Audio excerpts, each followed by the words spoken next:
the east and the north of the city. But this area actually used to be a quarry where the blonde sandstone came from before it was a station. As I say, I would encourage you, if you do get a chance today and you do have some time, try to have a walk along this area of the city with the old buildings just on the right hand side and get a chance to look at your pink sandstone here on your right, brought from India. And actually the Sikh temple itself was basically publicly funded. It was a Sikh community in Scotland that basically paid for the building of the temple, and it's now the largest place of religious worship in Scotland. A beautiful looking building there. And as I say, very much in this area, this is where you can see the fact that Glasgow saw itself very much as the second city of the empire. A lot of the road names, street names in this area reflect more London probably than you would imagine. So we've got things like Berkeley Street, we've got Royal Crescent, and if you look at the area straight ahead of us, this area is known as Charing Cross, which I'm quite sure you'd more associate with London than you would with Glasgow. And the red sandstone buildings that you can see, Charing Cross mansions, although they're still tenements, they're more the upper class tenements, very much more ornate than the normal tenements. Looking to your left, this little terracotta fountain. The fountains were built in Glasgow back in the day when they started getting water from Loch Katrine. And I told you about how bad the conditions were inside the tenements in some places. And this was to encourage people to drink this pure, clear water of Loch Katrine, where they had all the fountains round about the city. It was either that or to stop the locals from drinking too much whiskey. I don't quite know what one's the real story there. Stop 18 is next, and that's for the Royal Highland Fusiliers Museum and the Beresford Building. Also, it's a stop for the Mitchell Library. And this is us on another very famous street in the city. This is Sucky Hall Street. And Sucky Hall means meadow of willow trees. So again, reflecting that this area used to be very, very rural.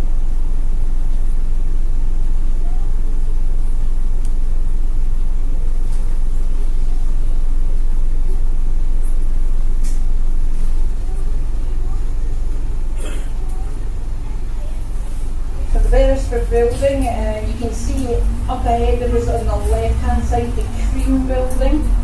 It's actually cream and red, it looks like an old fashioned cinema, and actually that was the intention. It was built originally as a hotel back for the Empire exhibition. The Royal Highland Fusiliers Museum just on our left hand side, and the same stop 18 for the Mitchell Library, Royal Highland Fusiliers Museum, and the Beresford Building, which you're seeing at close quarters now on your left hand side.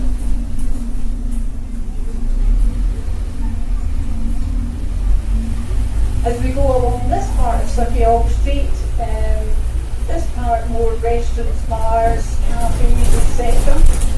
There is another part to Argyle Street, which is the pedestrian area, the shopping area. Stop 19 is next for what was the School of Art. The School of Art involved in a terrible fire a few years ago, but if you look up to your left hand side up the street here, you'll see the scaffolding round about the building, which was the Glasgow School of Art, which they're hoping to bring back to its former glory. But it's going to take a few years before that building reopens. Again, looking up to your left, you can see the site where the Glasgow School of Art was.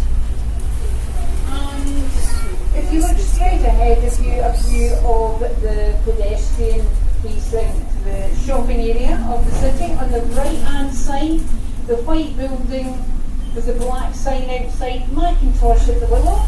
That's the site of the Mrs. Constance Tea Rooms. And again on our right, the Glasgow Film Theater. Quite an interesting old cinema. This opened in 1939, and back in these days there was actually over 200 cinemas in the city at that particular point. And the people of Glasgow couldn't understand why they were going to open yet another cinema, but they couldn't understand either why that cinema was going to show foreign language films. They just couldn't get their heads around the fact that people spoke other languages apart from Glaswegian.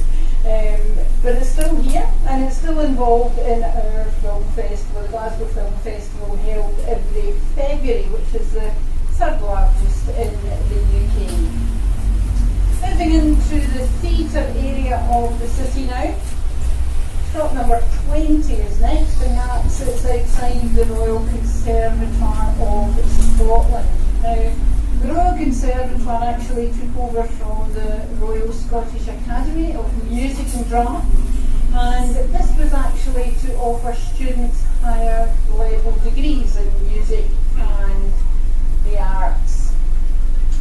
Of course, some of our famous actors attended the Royal Conservatoire. People like David Tennant, who was Doctor Who, James McAvoy, and more recently, if you've been watching Line of Duty, Richard Madden also attended the Royal Conservatoire of Scotland.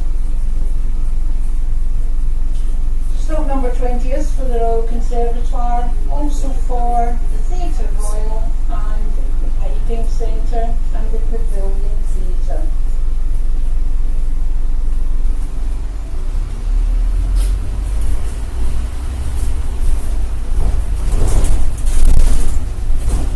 The Conservatoire itself, where it's just on our left hand side, you can see the sort of orange brick building just coming up. And this is our stop number 20. Royal Conservatoire. Thank you very much. Is it open? I don't know.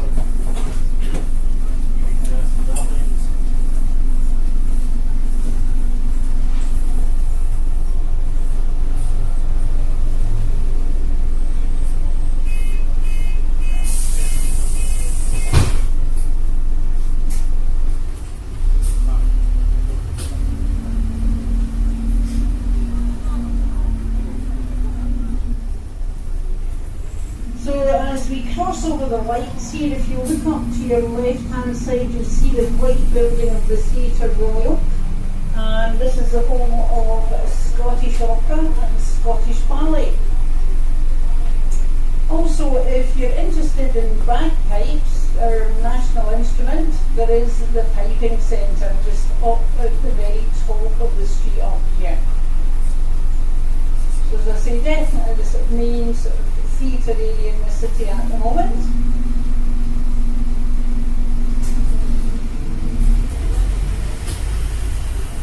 So the Theatre Royal, the white building, and right up at the top there, this little blonde sandstone, that's the Piping Centre there. Coming up on the right hand side, the Pavilion Theater. This is one of the old variety theatres in the city. The interesting thing about it was, back in the day, they decided to build it with a roof that could open.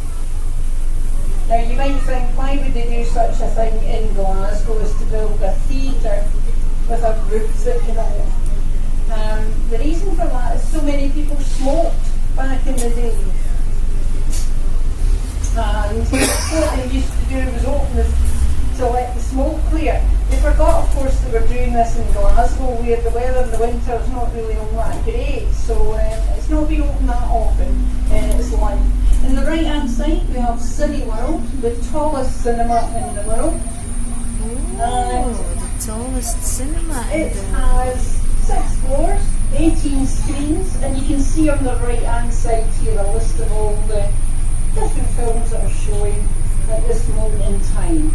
Stop 21 is next, and that is for the Canon Galleries, for the Canon Bus Station, and for the Royal Concert Hall. The Royal Concert Hall just on our right hand side here. And if you keep looking to your right hand side, again you'll see the symbols of St Mungo. The fish, the tree, the bird and the bell with St Mungo there on the top.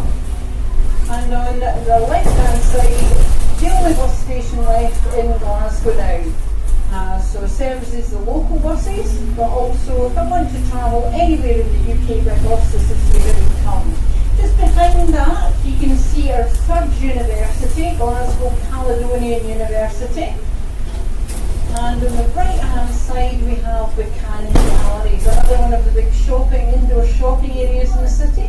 John Lewis, the flagship store there.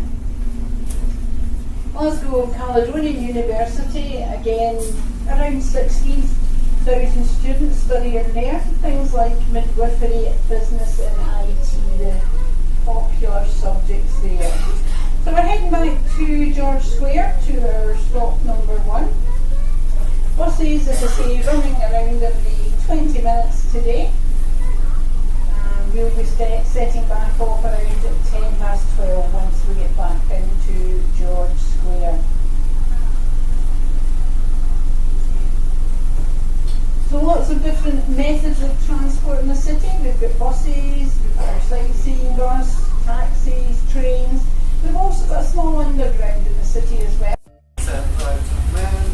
He marched them up to the top of the hill and he marched them down again. Well done. Yeah, round of applause for the singers. Just coming up on the left hand side, the City of Glasgow College I mentioned. This is the main campus building here. This is actually built what used to be the Food Technology College area.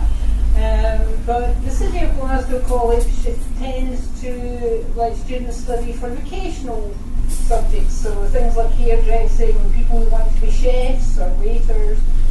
This is the college you would come to. But this street was once known as the Street of Learning because it had so many colleges and it had a school on it as well. And over on our right hand side we have our second university in Glasgow. This is the University of Strathclyde. This also started life off as a college, the Andersonian Institute. And the things that were studied there were things like engineering, business, very much subjects that are still studied at the university today. Looking straight ahead of us, you can see the domed roofs of the Royal Infirmary. Infirmary, just another word for hospital.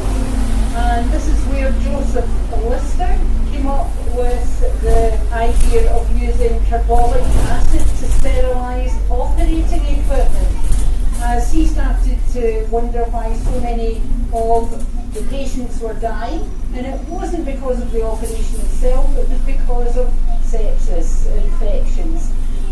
So he used carbolic acid to sterilise the operating equipment, which improved people's life chances, and of course that was used all around the world. Looking straight ahead, the building to the right of the Royal Infirmary with the green roof on it, that is Glasgow Cathedral. And the building you see there, built around about the 12th century, but this is in the area where St Mungo, who is the patron saint of Glasgow, he had his first church in this area back in the 6th century. Now, Glasgow Cathedral itself has an upper floor and a lower floor, and the lower floor has 22 little chapel areas within it, and the remains of St Mungo are also in the lower floors of Glasgow Cathedral. Yeah. If you look straight ahead, you can see the lamp standards there, and you can see the symbols of St Mungo on the lamp standards: the fish, the tree, the bird and the bell. And you'll see these all round the city. In fact, even on the bus shelters, you'll see the bird, the tree, the fish and the bell. Behind the cathedral, you can see the tombstones in the distance up in the hill. This is an area of the city known as the Necropolis. And there's over 3,000 tombstones up there, very ornate, some of them. They say there's over 50,000 souls actually buried in the Necropolis, and you can actually get and have a walk through the tombstones there. There's a little pathway and a bridge, but it's quite a steep climb if you want to walk up to the top of the hill there. It actually used to be a public park before it was used as a cemetery. Also in this area, a couple of other interesting buildings. Directly to your right hand side, you're just seeing the side of the building here. We have Glasgow's oldest house. And diagonally opposite, on the right, on the other side of the road, you'll see what looks like an old building. This is a museum of religious life and art, but it's built in the shape of what was the Bishop's Castle, which was situated on that side. And Glasgow became a great place for pilgrimage back in the day of St Mungo, so many pilgrims visited the city. So stop number 2 is coming up for Glasgow Cathedral, the Necropolis and Glasgow's house. You can see the house just on our left hand side, dates back to 1471, this house. And it's said Mary Queen of Scots spent a few nights in there. So stop number 2 for Glasgow Cathedral. And this probably one of the oldest areas in the city. This street, one of the oldest high streets. Just coming up the right hand side, you'll see one of the murals in the city. This is a modern depiction of St Mungo, and it's him bringing a bird back to life. Painted by the Australian artist Sam Bates, and we'll see another one of his murals a wee bit later on in the tour.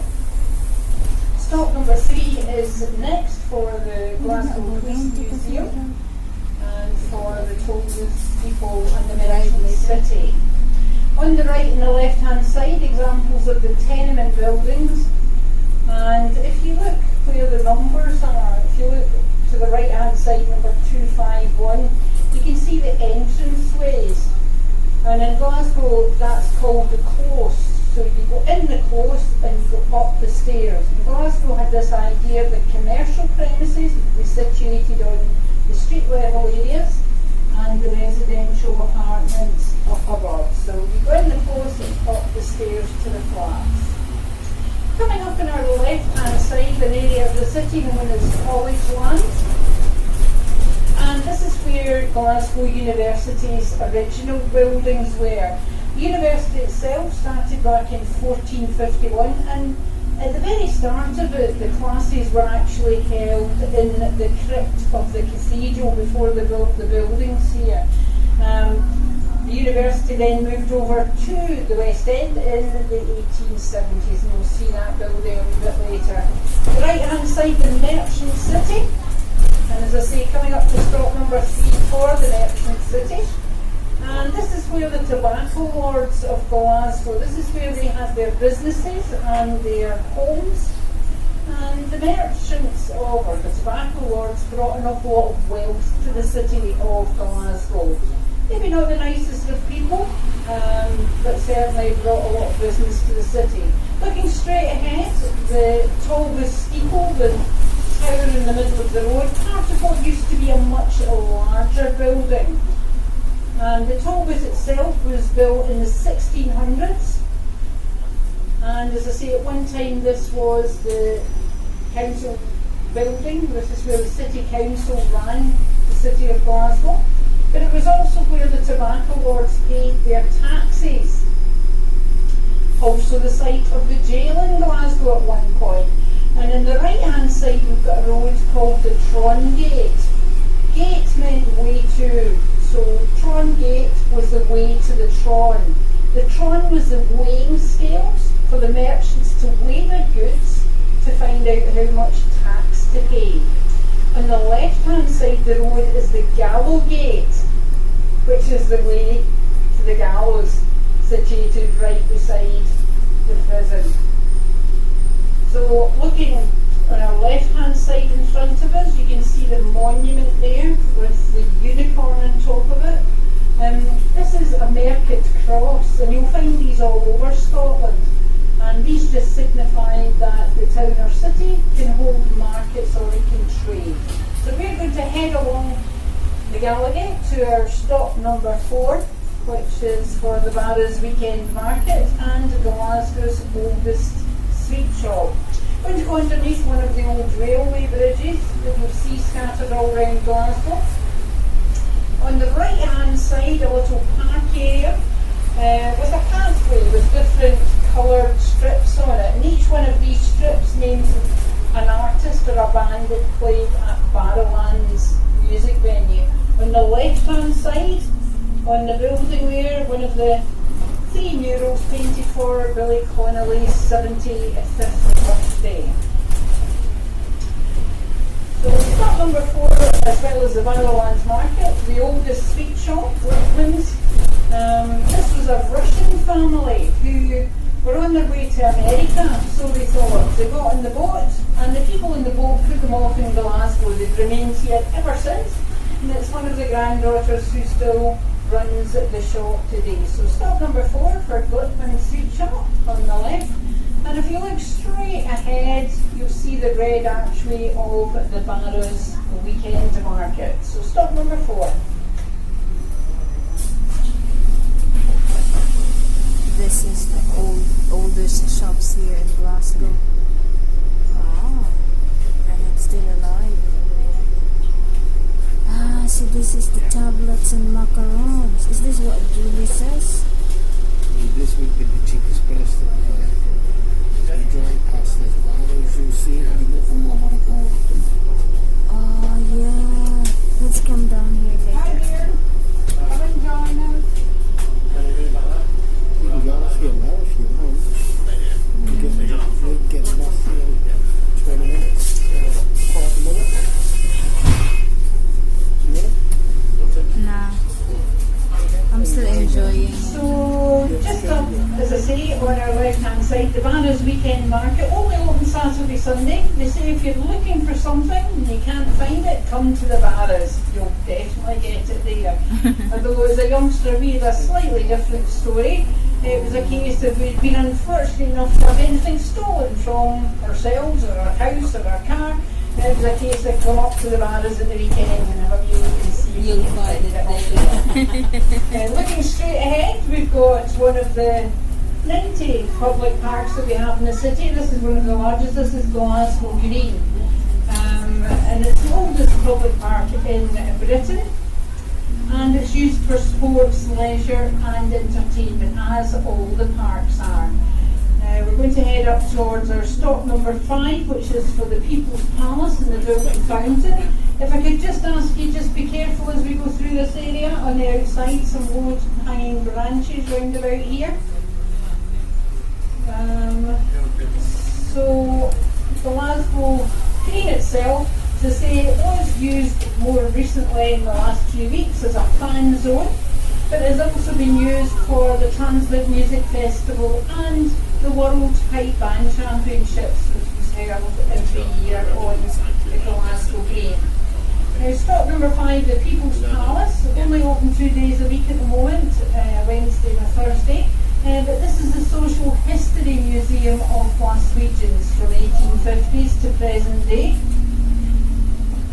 Also at this stop, if you look straight ahead of you, you can see the large terracotta fountain, the largest terracotta fountain in the world, the Dualton Fountain, made for Queen Victoria's Golden Jubilee. You can see Victoria standing on the top. Underneath are handmaidens. Below that we have soldiers from England, Scotland and Ireland. And down at the bottom there we've got representatives of the Commonwealth. Behind that, the very ornate building, Templeton's Carpet Factory. The people in this area were very concerned when they said they were going to build a factory here because it's such a lovely area. And this eventually was the design that was chosen, a bit like the Doge's Palace in Venice. And the People's Palace just on our left. And this is us coming to stop number 5 for Glasgow Green. Up with our friends and family. They were very clever, these Highlanders. They realised that in Glasgow sometimes it rains. So what they did instead was they met up under this railway station bridge, the central station. If you look along to your right hand side, you'll see the Hielandman's umbrella, so called because all the Highlanders met up there in that day off. The building in front of us on the right hand side, this is part of the Central Station building. Fantastic building if you get a chance to walk through it.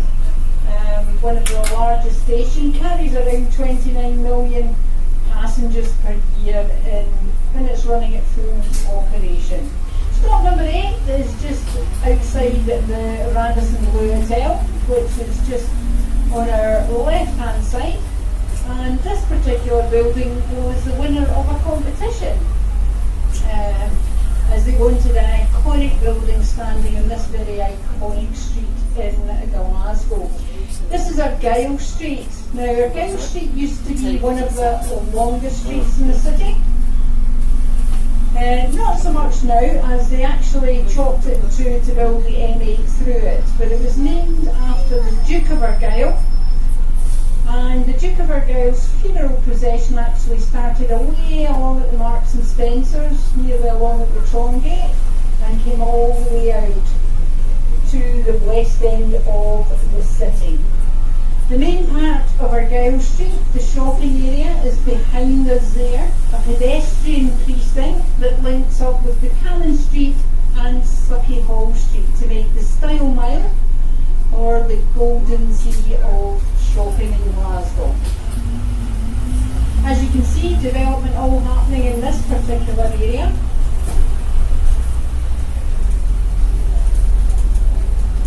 And coming up to the next set of traffic lights, as we go over these traffic lights, look down to your left hand side, and what you'll see there is the fronts of the old warehouse buildings that used to be in this area. Just down there, and all this area used to be covered in warehousing. This is where the tobacco lords got all their goods dropped off, all warehousing in this area. Just ahead of us on the left hand side, a very strange looking building, Kentigern House. Now Kentigern is St Mungo's Sunday name, that was his good name if you like. This is actually a Ministry of Defence building just on the left, and it holds all the military records of everybody who's served in the British military. But it's unusual in the fact of the way it's shaped, and it's shaped that way, they say, to stop too much sunlight getting in, to reduce traffic noise, and they also say that the building itself is bomb-proof. I have no idea how they tested that theory. However, that's Kentigern House. The building on our right hand side, this used to be a bus station and a shopping centre. Unfortunately, it was just too far away from the main shopping area to become popular, so car parking and office area. Coming up to our stop number 8 for the Marriott Hotel, stop number 9 for the Marriott Hotel and for the Argyle Hotel. And you can see the concrete structure straight ahead of us with the traffic running over it. Not one of the prettiest sights in the city, but certainly a very functional part of the city. This is the M8 motorway that runs all the way from Edinburgh in the east through to Greenock in the west. And the bit that we are going to go under is actually called the Kingston Bridge. Now, this was opened by the Queen Mother, and it was built to withstand around 20,000 vehicles per day. This bridge now takes between 150 and 170,000 vehicles a day. And I can see people nervously looking up the way. It's alright. Many years ago they did 7 years work of strengthening to strengthen this bridge. If you look up the way now, you can see all the bolts and things that were put in. This was actually put in while traffic was still running over the bridge. It drove us absolutely crazy for years, but it means that the Kingston Bridge is now serviceable into the future. Straight ahead, another one of the murals, Swimmers and Divers, another one painted by the Australian Sam Bates, and this was painted for the Commonwealth Games back in 2014. Areas to the right of us, again warehousing. As you can see, some redevelopment has started to take place. We've got the Daily Record Sunday Mail, which is the Scottish newspapers, over on this side. On the other side of the water, an area known as the Quay. And this used to be the Kingston dock, which was filled in for the bridge to be built. And so the bridge took the dock's name. But that's just very much restaurants and cinemas over there. On this side of the water, a mixture of residential and work premises. Our next stop is stop number 10, and that's for the Finiston Crane and the Clyde Arc Bridge. And if you look straight ahead of us now, you'll just about see the tip of the Finiston Crane coming into view. And on our left hand side, you'll see the Clyde Arc Bridge. And please don't ask anybody in Glasgow where the Clyde Arc Bridge is. They won't be able to tell you, because in Glasgow we call this the Squinty Bridge. And it's squinty because it's not built straight across the water, it's built at an angle to miss the building on the other side. So we've got the Squinty Bridge, we've also got the Squiggly Bridge. But if you look straight ahead, we've got a building called the Clyde Auditorium, which is known as the Armadillo. So this is us coming to our stop number 10 for the north and south rotunda. You can see the red sandstone building, the round one here. There's a matching one over on the other side of the water. And this is the original site of the very first Clyde Tunnel. There were 3 walkways underneath, 2 for horses and carts, 1 for pedestrians. And you can go in there, get lowered down, walk through the tunnels and come up on the other side. You'll see that just in a minute on our left-hand side. Left-hand side, you'll see the other rotunda just on the other side of the water there. And on our left, the Finiston Crane. And although the Clyde was known for shipbuilding, this particular crane wasn't involved in building ships. This was involved in loading steam engines onto ships, which then took them all around the world. Coming into the Scottish Events Campus on our stop number 11. This is also the stop for the Science Centre. If you do want to visit the Science Centre, you can see on your left hand side there's a little blue bridge. You would walk over the bridge and turn right. That'll take you over to the Science Centre. And stop 11, as I say, for the 3 buildings of the Events Campus: the Armadillo, the SEC Centre and the SEC Hydro. Yeah, we can. This all said of the weeks. BBC Scotland. And there's the Arch Bridge. There is the TV station.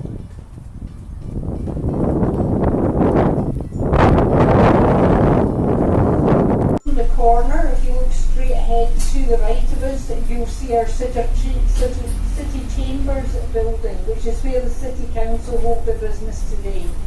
But this is us coming back to our stop number 1 now, and as I say, we will be leaving again in around 10 minutes if you're staying with us. If not, I hope you have a great day in Glasgow and enjoy your visit to the city. Thank you very much for listening. Thank you.